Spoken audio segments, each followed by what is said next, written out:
जादुई चिराग। बहुत पहले चंदा नगर में चिन्ना और मुन्ना नाम के दो बच्चे रहते थे। दोनों साथ साथ स्कूल जाते थे और साथ साथ खेलते थे। चिन्ना जरा शांत स्वभाव का था, लेकिन मुन्ना बातूनी था।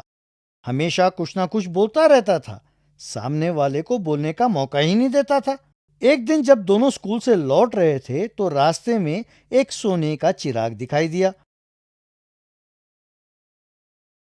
चिन्ना ने पास जाकर उसे अपने हाथों में उठाया। चिन्ना, अरे ये कोई जादुई चिराग दिखता है, जैसे कहानी में है। सुना है इसमें एक जिन रहता है, इसको रगड़ने पर बाहर आकर इच्छाओं को पूरा कर देता है। हाँ हाँ, पर वे चिराग मेरा है, पहले मैंने ही इसे देखा है। कहते हुए उसने चिराग को छीनना शुरू किया। चिन्ना, ये अन्याय है, मैंने ही इसे पहले देखा था। कहते हुए उसे जोर से पकड़ा।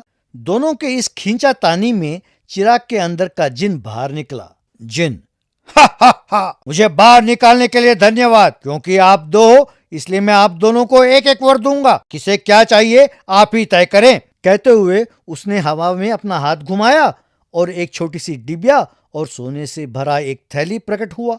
जिन ने कहा, इन दोनों के बारे में बताता हूँ, सुनो। कुछ कहने की जरूरत नहीं है।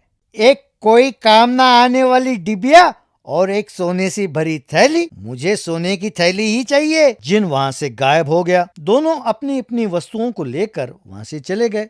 मुन्ना अपने पैसों से एक आलीशान घर बनाकर नौकर चाकर के साथ बड़े आराम से रहने लगा। पसंद का भोजन करता था। अपने दोस्तों से मिलना छोड़ दिया।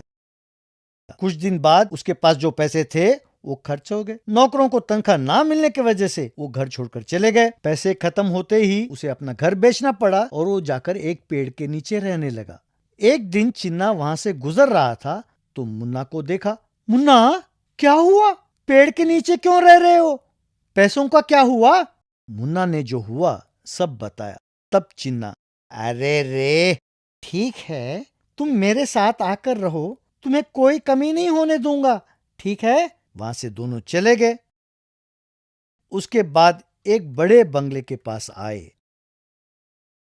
वहां नौकरों ने चिन्ना को प्रणाम किया। चिन्ना, क्या ये तेरा घर है? बहुत बढ़िया है। उस दिन लालच में आकर मैंने सोने की थैली ले लिया था, पर तुमने तो डिब्बा लिया। पर क्या था उस डिब्बे में? मैंने उस दिन जब डिब्बा खोला तो उसमें एक कागज था।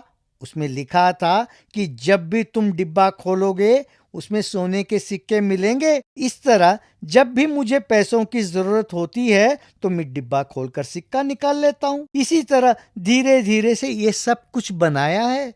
अरे, उस जिन की पूरी बात ना सुनकर मैंने गलती की, इसीलिए ऐसा हुआ। तब से दोनों खुशी खुशी रहने लगे। तो बच्चों, लालच करना, ज्यादा बोलना और दूसरों की पूरी बात ना सुनना ठीक नहीं है।